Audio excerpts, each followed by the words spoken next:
तो hello my friends, तो मैं वापस आ गया हूँ आपके लिए वापस लेकर एक्साइटिंग नोट्स। तो आज और भी तेज़ करना है भैया काम, आज और तेज़ काम करेंगे, जल्दी जल्दी लिखेंगे और जल्दी जल्दी लिख करना वापस से आपको पीडीएफ दे दूँगा जैसे पिछली बार दिया था। तो आज हमें लिखना है on the basis of formation of the contract formation. ऐसे कर लेंगे, इस थोड़ा सा हाईलाइट दिखाएंगे, पीछे भी आप लोग भी चाहे तो ऐसे कर लें, वरना आपके पास अगर हाइलाइटर हो ऐसा हाइलाइटर, ऐसे हाइलाइटर हो या फिर वैसे अच्छा वाले हाइलाइटर हो, मेरे पास भी है, ऐसा ना समझिए मैं गरीब नहीं हूँ भाई। हाँ, तो आप उससे कर सकते हैं। चलिए ठीक है, फर्स्ट आएगा अपना एक्सप्रेस कॉन्ट्रैक्ट के बारे में तो कुछ भी नहीं है और इसके बारे में वैसे ज़्यादा क्वेश्चन भी नहीं आएंगे, एक भी क्वेश्चन नहीं आएगा। शर्त लगा लो, नहीं लगी तो फिर शर्त लगानी तो लगा लो भाई साहब। अगर मैं हारा तो मैं तुम्हें 1 रुपये दूँगा और अगर तुम हारे तो तुम मुझे 1 लाख दे देना, और क्या ही बोल सकता हूँ। हाँ ठीक है, तो इसको हम कुछ नहीं करने वाले भाई, इसको नहीं करेंगे, ये चलो छोटी मोटी सी चीज़ों को हम नहीं करते हैं। देन इसी के बाद आ जाता है अपना बड़ी सी चीज़ इम्प्लाइड कॉन्ट्रैक्ट। इसके ऊपर बहुत कॉन्ट्रैक्ट मतलब इस पर बहुत सारे वो आते हैं। जो इम्प्लाइड कॉन्ट्रैक्ट होते हैं वो इम्प्लाइडली किए जाते हैं, मतलब बिना शब्दों के इस्तेमाल किए, जस्ट लाइक इशारों से, जस्ट लाइक आप ट्रेन पे जा रहे हैं, वेंडिंग, अरे यार वहाँ कुछ रहता है ना, ऐसा एग्जांपल मैं सुनूंगा कहीं, कहाँ था, हाँ याद आ गया। तो जैसे आप एटीएम से पैसे निकाल रहे हैं तो आप उसके साथ काम कर रहे हैं, तो आप उससे कोई वर्ड नहीं बोल रहे, आप उसके साथ बस कॉन्ट्रैक्ट कर ले रहे हैं। और इसी तरीके अगर कोई एक बंदा आया उसमें हाँ, अगर एक कोई बंदा आया, कुली वाला एग्जांपल, हाँ कुली वाला एग्जांपल, एक बंदा आया और वो आपका बैग उठा लेता है और आप भी उसे कुछ नहीं कहते तो कॉन्ट्रैक्ट हो गया भैया। अब वो अगर आपका बैग बाहर छोड़ आया तो आपको पैसे तो देने ही पड़ेंगे भाई। वैसे मैं कुली मतलब मुंबई गया था तो वहाँ तो कुली नहीं मिले, क्योंकि मैं उतर के सीधे मेट्रो पकड़ लिया था, मतलब मेट्रो नहीं, वो छोटा रोड, अरे यार दिल्ली की मेट्रो अलग है मेट्रो। अब बात आ जाती है टैसिड इसके अंदर का पार्ट है, इसीलिए हम लोग ऐसे करके लिखेंगे। टैसिड कॉन्ट्रैक्ट में क्या होता है, 1 पर्सन, वैसे इसको एक्सप्लेन नहीं किया, इसको एक्सप्लेन करने की से ज़्यादा ज़रूरत नहीं है क्या? नहीं, आप तो दिमाग रखो भैया, हम बेचारे थोड़े से नाली से लोग। तो जो टैसिड कॉन्ट्रैक्ट होता है इसे हम समझाएंगे क्योंकि ये थोड़ा सा वो हो जाता है। तो जिसमें ना एक जिंदा इंसान होता है और दूसरा लीगल या फिर आर्टिफिशियल पर्सन होता है। लीगल या आर्टिफिशियल पर्सन जो मानना है मान लीजिए, 3 मिनट में 3 समझाने थे, पता नहीं क्या होगा, जल्दी कहते हैं, अरे भाई जल्दी करो यार। टैसिड कॉन्ट्रैक्ट आप दो कॉन्ट्रैक्ट समझाने के लिए मैं अब लिखूँगा, in this contract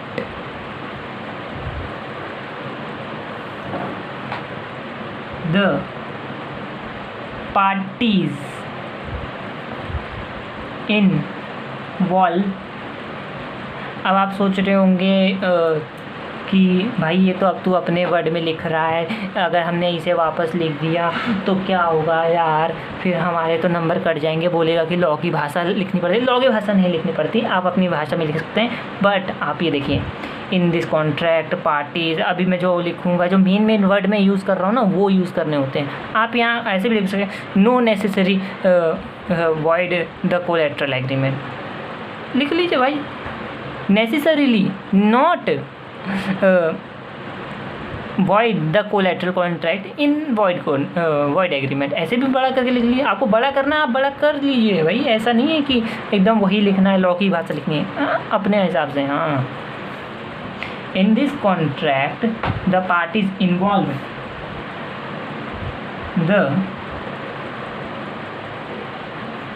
are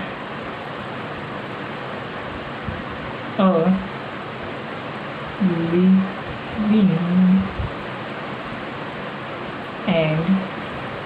also legal, living and also legal, LL match कर रहा था लेकिन ये जो मैं नोट्स लिखवा रहा हूँ ये आपको याद रहे इसलिए लिखवा रहा हूँ, कॉन्सेप्चुअल क्लैरिटी के लिए लिखवा रहा हूँ। ये नहीं कि आप इसे ही उठा के लिख दें, आप इसमें बदल भी सकते हैं, आप इसमें चेंज भी कर सकते हैं, आप इसी को मिलता जुलता अपने हिसाब से बना के भी लिख सकते हैं।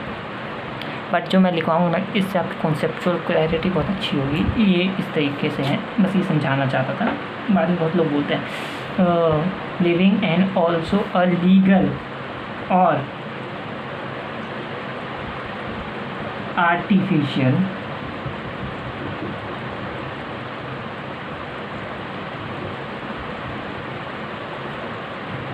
पर्सन इन्वॉल्व, लाइक एग्जाम्पल दे रहे हैं क्योंकि जगह इतनी बची है और दूसरा कॉन्सेप्ट कहाँ हो जाएंगे। और हाँ, आपको सबसे बड़ी बात बता दूँ, ये गलती मत करना भाई साहब, ये गलती तो आप बिल्कुल मत करना। अगर मान लीजिए आपने एक क्वेश्चन लिखा और वो आधे से ज़्यादा 50% से ज़्यादा पेज में आ जाता है, यहाँ से आप अगर स्टार्ट करते हैं तो आप अपना जो आपको वो एडमिट कार्ड मिलता है उसमें साफ लिखा हुआ है, ये बात कोई नहीं बताता आपको, ये बात मैं बता रहा हूँ कि उसमें साफ लिखा हुआ है। अगर आप आधे से स्टार्ट करते हैं और फिर आधे से मतलब थोड़े से में से स्टार्ट करते हैं, जैसे इतना बचा है और फिर इतने से स्टार्ट किया, इतना बचा है इतने से स्टार्ट किया, तो उसे पढ़ा ही नहीं जाएगा, उसे देखा ही नहीं जाएगा, उसके नंबर तक नहीं देंगे आपको। ये बात ना सीधे उसमें लिखी है, नंबर कट जाते हैं, बहुत तगड़े कटते हैं नंबर इससे। आप मतलब एक क्वेश्चन किया, आप मैं बता रहा हूँ आपके पास इतना भी पन्ना बचा है ना, आप इससे मत करो, डायरेक्ट क्वेश्चन अगले पन्ने से शुरू करो, ये सबसे बेस्ट तरीका है, सबसे बेस्ट। आधा भी बचा है उसे ऐसे करो अगले पन्ने से। भैया ICCI का पन्ना है, हमें कॉपी वॉपी के पन्ने मतलब पैसे नहीं लग रहे, और पैसे भरे हैं आपने 1500, तो आप पूरा वसूल कर लीजिए उसे लिख लिख के, पन्ने बर्बाद करके। हाँ मेरी जान, क्यों भैया 1500 ऐसे भरे हैं? Just like a person use ATM, गलती हो गई, बड़ा वाला टी ले लिया है। तो ATM टू ड्रॉ, सब मेरे नंबर कटे थे भाई, मैं बता रहा हूँ। सच में कुछ लोग सोच रहे होंगे ना कि भाई ऐसा नहीं होता है, ऐसा कहाँ होता है, ऐसा कौन से पेपर में होता है। भैया मेरे नंबर कटे थे, मेरे नंबर सच में कटे थे और कटे थे और कटे थे, सच बोल रहा हूँ।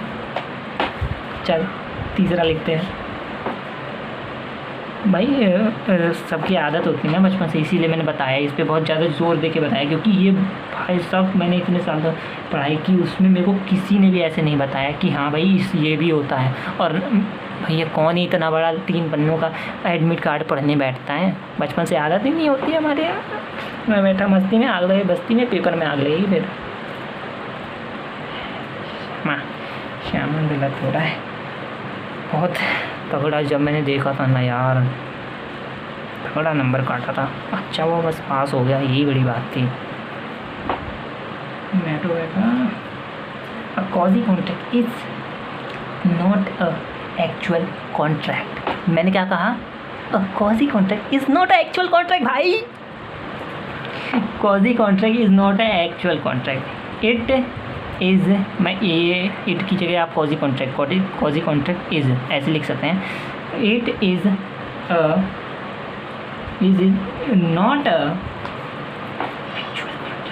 Actual contract. भाई एक्चुअल कॉन्ट्रैक्ट, भाई साहब जब ये एक्चुअल कॉन्ट्रैक्ट ही नहीं है तो इसे शामिल क्यों किया है भाई? हाँ मेरी जान, अब देख तू, इन दिस, इस पर पूरा 6 लेसन है, आधा पूरा। यार क्या लिख रहा हूँ मैं? दिस कॉन्ट्रैक्ट लॉ, समझ रहे हो? Law create and enforce legal obligation या फिर right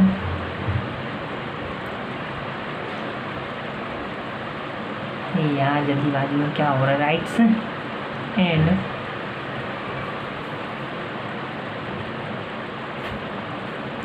obligation and right when no real contract। भाई समझे? अब यार तुम लोग सोच रहे हो कि यार इसको तो ऐसे भी लिख सकते थे, law there not a contract exist, only the law impose the right and obligation। तो बता दूँ, कुछ लोग बोलते होंगे, कुछ लोगों की वीडियो में तुमने सुना होगा कि वो बोलते होंगे भाई ये कोई क्या कहते हैं कॉलेज का एग्ज़ाम नहीं है, इसमें ज़्यादा बड़ा बड़ा नहीं लिखना है, 6 नंबर का क्वेश्चन आएगा और अगर उसका आंसर सिर्फ 4 लाइन का है ना तो 4 लाइन ही लिखोगे ना तो भी तुम्हें 6 नंबर मिलेंगे। भाई साहब मैं बोल रहा हूँ, जिसने भी ऐसा कहा है ना, मुझे कहा था भाई, मैंने भी ऑनलाइन ही क्लासेस ली थी, मुझे कहा था बंदों ने, भाई मुझे कहा था, एक टीचर नहीं कहा था, नाम नहीं बताता मैं। भाई साहब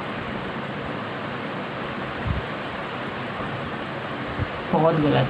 भाई साहब मैं कह रहा हूँ ऐसा भूल के भी मत किसी वीडियो में बताओ ना भाई, हम तो लिखेंगे भाई, हम कॉलेज वाले हैं। तुमसे अगर क्वेश्चन में जितना आ रहा है, तुम्हें जितना आ रहा है उस क्वेश्चन का आंसर उतना लिख डालो बस। 3 लाइन का आ रहा है 3 लाइन का लिखो, 2 पेज का आ रहा है 2 पेज का लिखो। हाँ ये भी बात नहीं है कि एक ही क्वेश्चन को लेके पूरे ऐसे बनाते बैठो तुम, 6 या 7 नंबर का क्वेश्चन है 2 पेज भर डालो, 1 पेज भर डालो, ऐसे करो। पर अगर तुम्हारी स्पीड बहुत तेज हो तो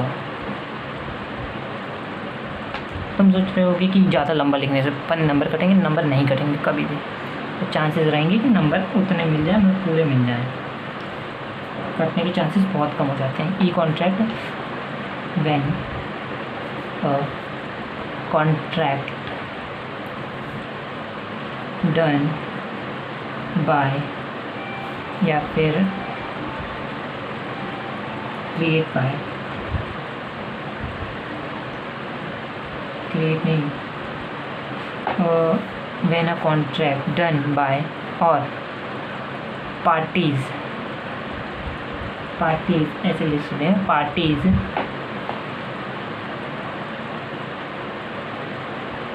entered by an electronic means या फिर फॉर्म, मीन्स भी लिख सकते हैं, फॉर्म भी लिख सकते हैं, फॉर्म मतलब या फिर एक मीडियम भी लिख सकते हैं, मीडियम नहीं बोला मैंने, मीडियम मतलब एक जरिया, just like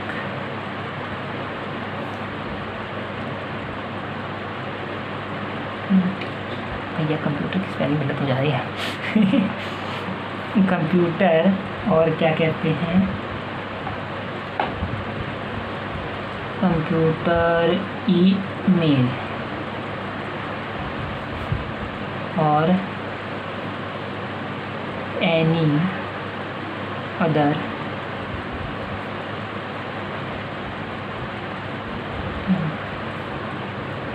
it is known as e-contract। बस यही है, एकदम फाड़ू है समझ लो। अब इसके बाद आ जाता है on the basis of performance.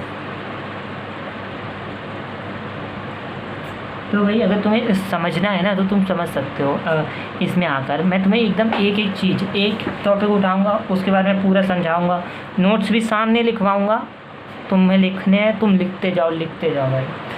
और वरना तुम्हें मैं डिस्क्रिप्शन में दे रहा हूँ, तुम ले लो PDF लेकर, तुम अपना मस्त लिखो यार, पढ़ो यार। भाई मैं तुम्हारा भाई की तरह हूँ, बस यही समझा रहा हूँ। तुम्हें अगर समझना है तो तुम यहाँ समझ सकते हो, बट अगर तुम्हारा लेक्चर है और तुम फिर भी मेरे यहाँ पर कर रहे हो तो फिर नहीं मतलब नहीं बनता। अगर तुम लेक्चर ले रहे हो, लेक्चर लो भाई, लेक्चर मिस नहीं करना। अच्छे से पढ़ाई करना, नोट्स बना लेना, मैं तो दे ही रहा हूँ ना, बस आराम से, मतलब फ्री में भी पढ़ना है तो तुम फ्री में ही पढ़ोगे, पूरे यूट्यूब से पढ़ लोगे, सीए फाउंडेशन फ्री में पास हो जाओगे, इतना मैं बोल रहा हूँ, क्योंकि मैंने भी फ्री में ही किया है, सीए फाउंडेशन फ्री में पास किया मैंने।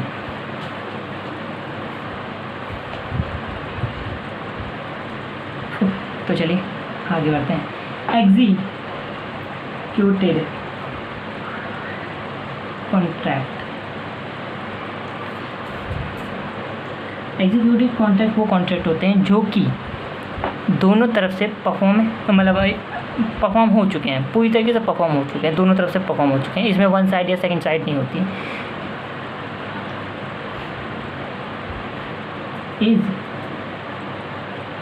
It is a contract or was लिखेंगे, was ज़्यादा अच्छा है, was fully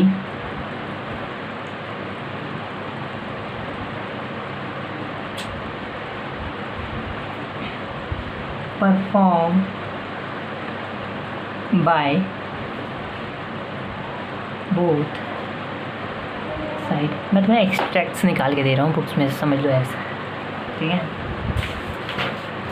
देखो इससे एक लाइन से समझ आ गया भैया, ऐसा कॉन्ट्रैक्ट जो कि दोनों तरफ से परफॉर्म होता है, और इसे ज़्यादा पढ़ने की ज़रूरत भी नहीं है, एक लाइन में ही निपटाओ इसको, क्योंकि इस पर सवाल आते नहीं, जिस पे सवाल आते नहीं उसे एक लाइन में बस पढ़ के उसके कॉन्सेप्ट को समझ लो, इतनी लाइन लिखो उसके लिए। यही होते हैं नोट्स के असली सच। इस तरीके लिखोगे ना नोट्स, हर एक चीज़ पे उतना ध्यान देने की ज़रूरत नहीं है, जो चीज़ मेन है ना, मेन उस पर ध्यान दो, और ऐसा भी नहीं कि छोड़ के जाओ, जो चीज़ हल्के फुल्के हैं बस हल्के में निपटाओ। अरे भाई साहब, श्यामा। देखो ये एग्जीक्यूटिव कॉन्ट्रैक्ट है, it is a contract was fully और partially not performed, ठीक है। अब देखो मैं कैसे लिखूँ, इसमें 6 से 7 8 लाइन में समझाया, मतलब वो एग्जाम्पल दे के मैं भी समझाऊंगा, एग्जाम्पल देते। यूनिलैटरल कॉन्ट्रैक्ट,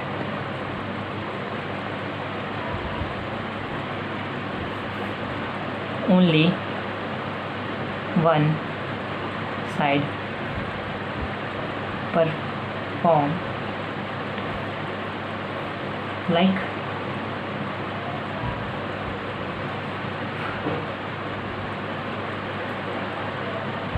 order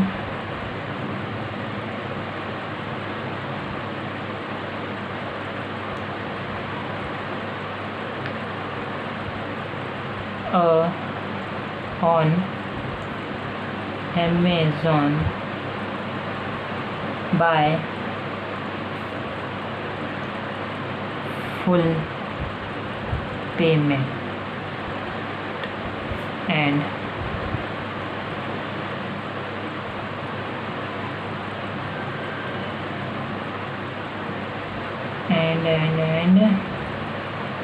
delivery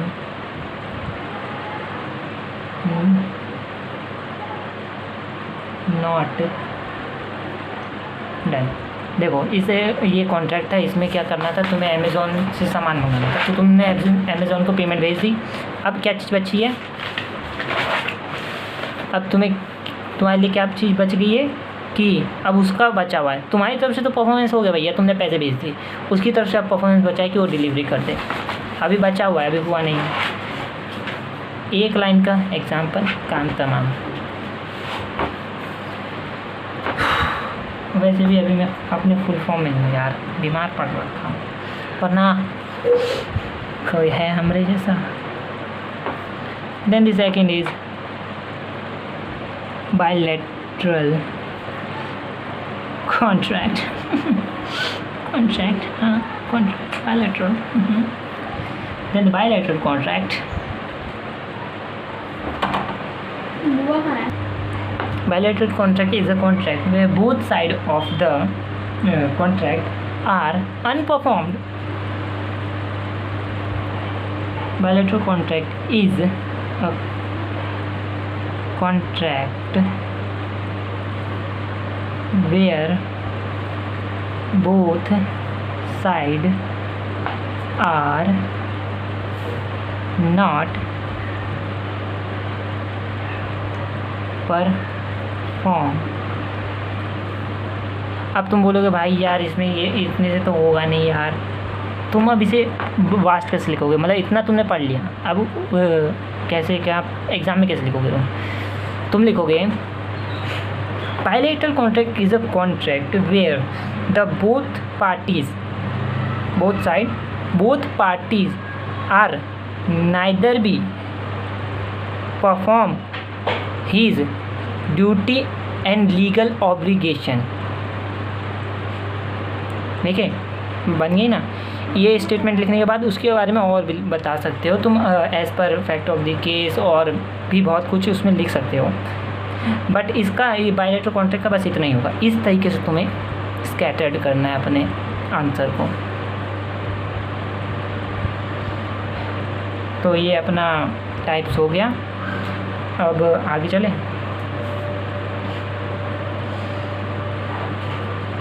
अब हम प्रपोजल के बारे में समझेंगे, मतलब ऑफ़र के बारे में। Proposal slash offer. तो प्रपोजल और ऑफ़र क्या होता है, अब हम इसको समझेंगे। डेफिनेशन क्या है, मुझसे डेफिनेशन पूछता है, चला खाते हैं। व्हेन वन पर्सन सिग्निफाइज, हाँ मैं देख, मेरे को सारी डेफिनेशन याद है यार। टू अनदर, यहाँ तक मुझे तो सेक्शन भी याद है। सेक्शन बताऊँ, section 2A। When one person signifies to another his willingness to do, देखा बदल गया ना, अभी तक सोच रहे तो वही वाला है पर ये अलग है भैया। willingness to do और to abstain from doing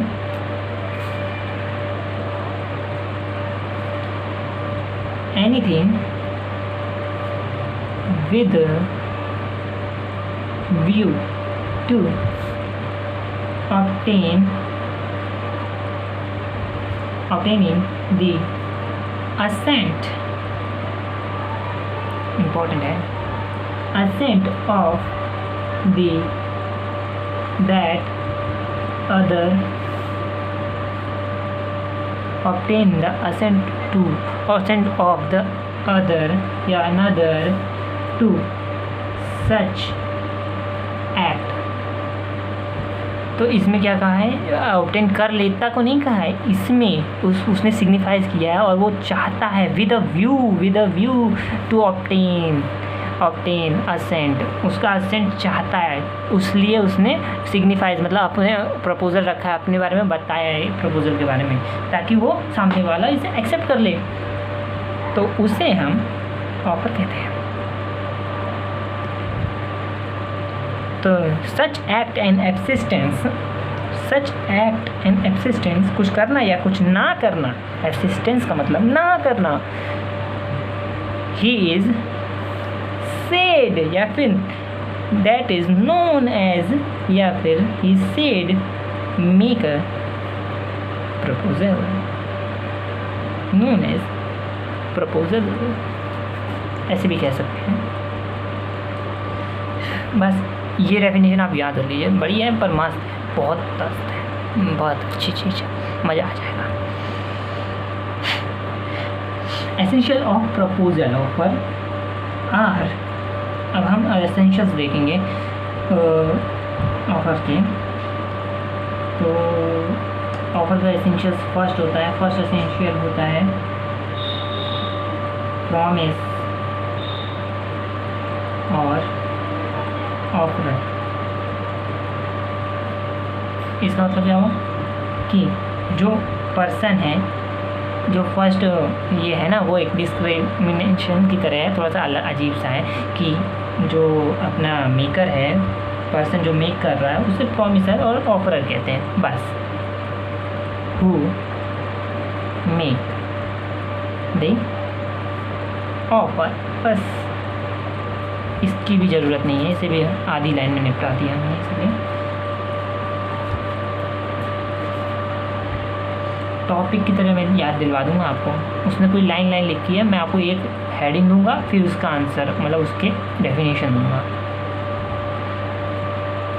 willingness to do और नॉट टू डू समथिंग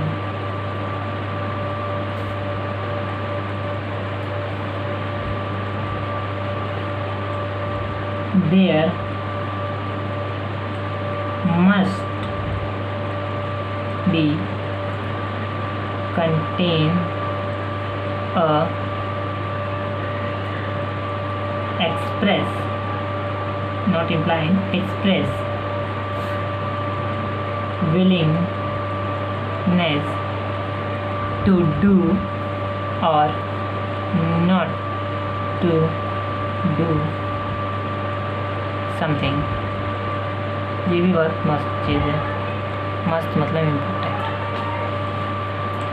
अब थर्ड आ जाता है अपना, the willingness must be express with a view to obtain the ascent.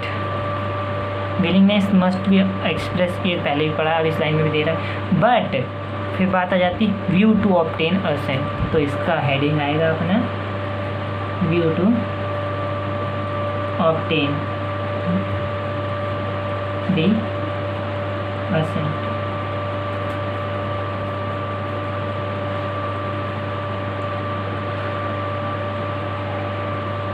Fourth, an offer can be positive as well as negative। अब आप सब लोग सोच रहे होंगे कि भाई ये क्या है, इसका तो तूने वो नहीं दिया।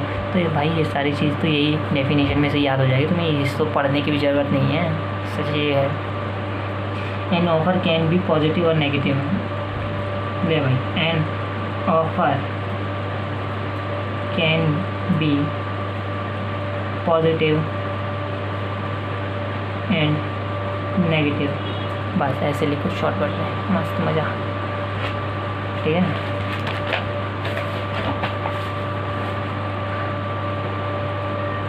काइंड्स ऑफ ऑफर, जल्दी जल्दी लिखना है भाई।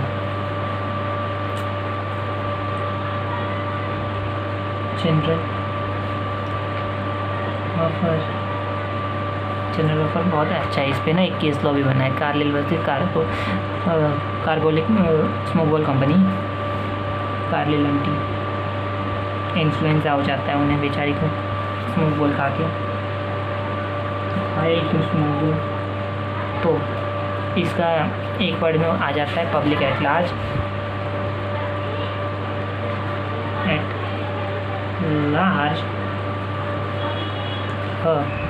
ऑफर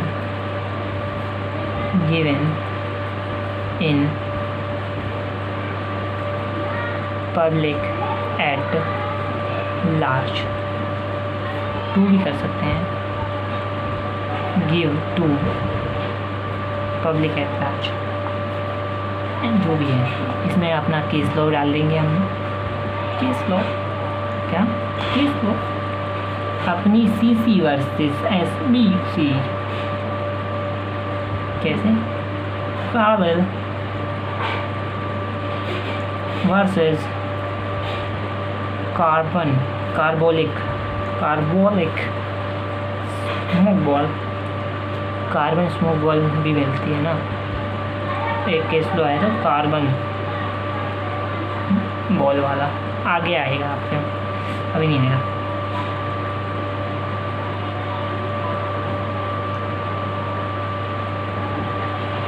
ये सब छोटे टॉपिक है, बहुत आसान टॉपिक, इनके लिए ना सिंपल नोट्स लिखना सबसे मस्त चीज़ है। Offer given to a specific person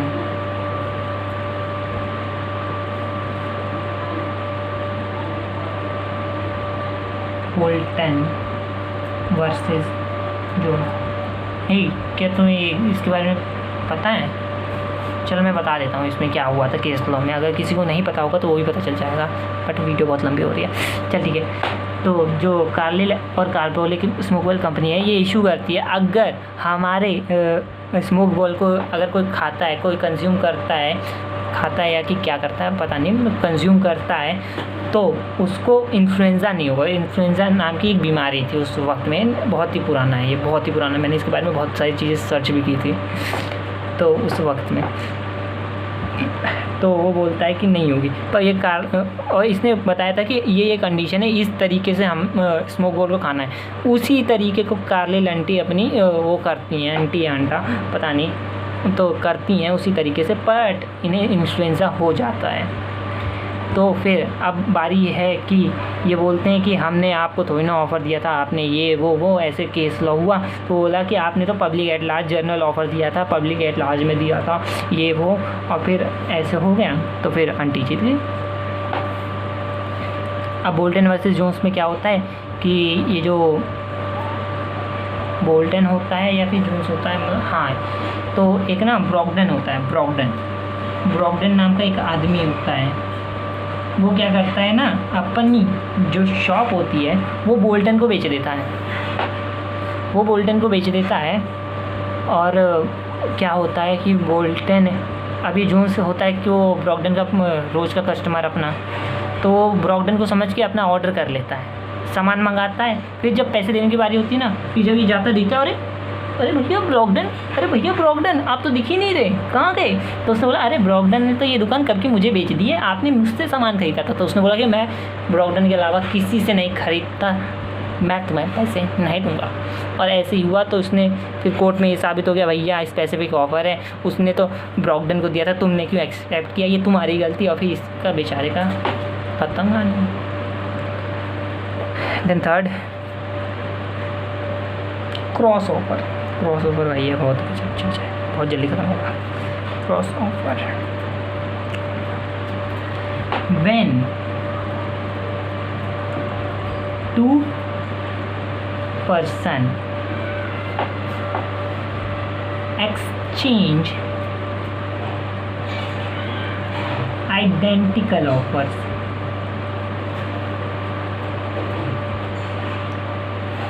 with ignorance at the time of each other's offer, इसे कहते हैं क्रॉस ऑफर। और सीधी सी बात बता दूं कि किसी एक पार्टी के लिए दूसरी पार्टी का क्रॉस ऑफर एक्सेप्टेंस नहीं कहलाएगा। जस्ट लाइक दोनों ने बोला कि यार मुझे बिस्कुट चाहिए, और सामने वाले ने मैसेज किया, भैया मैं तुम्हें 5 रुपये में बिस्कुट भेज रहा हूँ। दोनों एक दूसरे का मैसेज नहीं देखा, और दोनों ने एक ही समय पे ना 1 सेकंड की दे दी, ना 1 मिनट की दे दी, एक ही सेकंड पे भेजा, टक देना दोनों पे आया, टक देना दोनों ने देखा। अब क्या होगा? अब ये दोनों को ही चाहिए। अब तुम लोग सोच रहे होगा यार दोनों को चाहिए, तो अब तो कॉन्ट्रैक्ट बन गया, हाँ मिलता। पर जब तक उन दोनों में से एक बंदा ये ना बोल दे कि हाँ भैया मैं दे दूँगा चल तेरे को बिस्कुट, या फिर हाँ मैं 5 रुपये दूँगा बिस्कुट दे दो, तब तक ये नहीं होगा कॉन्ट्रैक्ट। बाद में डिस्प्यूट हुए तो बस कॉन्ट्रैक्ट ही नहीं है, वॉइड है भाई। हाँ मैं जान ऑफर एक्सेप्टेंस ही नहीं है तो कॉन्ट्रैक्ट कहाँ से होगा? एग्रीमेंट ही नहीं है, बस ख़त्म कहानी। देन आ जाता है काउंटर ऑफ़र। काउंटर ऑफ़र तो अपनी सब्जी मंडी पे आंटी करती हैं। सब्जी मंडी पे आंटी क्या बोल रहा हूँ मैं? When a offer given to counter other offer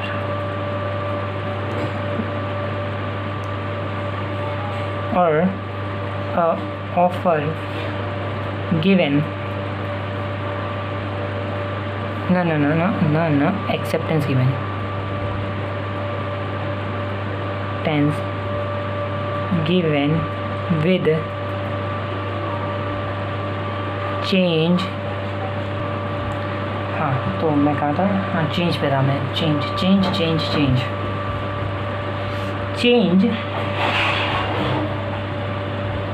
acceptance given with a change some condition of offer, the acceptance is known as counter offer। इसके बारे में तो हर कोई जानता होगा, और तुम्हारे अगर तुम क्लास ले रहे हो किसी और से तो तुम्हें ये भी एग्जांपल सुना होगा कि एक बंदा, आंटी कहती है मम्मी मेरी जाती हैं ये करती हैं, और फिर वो बोलता है कि 50 रुपये में दूंगा, तो फिर मम्मी बोलती है 10 रुपये किलो में, इससे ज़्यादा मैं नहीं लूँगी, देना है तो दो। ऐसे वाला कुछ सुना होगा आप लोगों ने, यही अरे बहुत लोकल है, हर कहीं चलता है। अब यार आ जाता है अपना स्टैंडिंग और ओपन ऑफर, कंटिन्यूइंग ऑफर भी कहते हैं इसे, क्योंकि ये बहुत लंबे समय तक कंटिन्यू होता है। And offer which is allowed to remain open for acceptance। मतलब कि क्या है कि एक ऑफ़र है जो क्या करता है, अलाउ करता है ओपन रहने के लिए, ताकि ज़्यादा से ज़्यादा मतलब कोई भी इस समय को दे देता है, समय निर्धारित कर सकता है कि इस समय के अंदर कोई भी आकर एक्सेप्टेंस दे सकता है अपना। तो यहाँ हो जाता है हमारा टाइप्स ऑफ ऑफर भी ख़त्म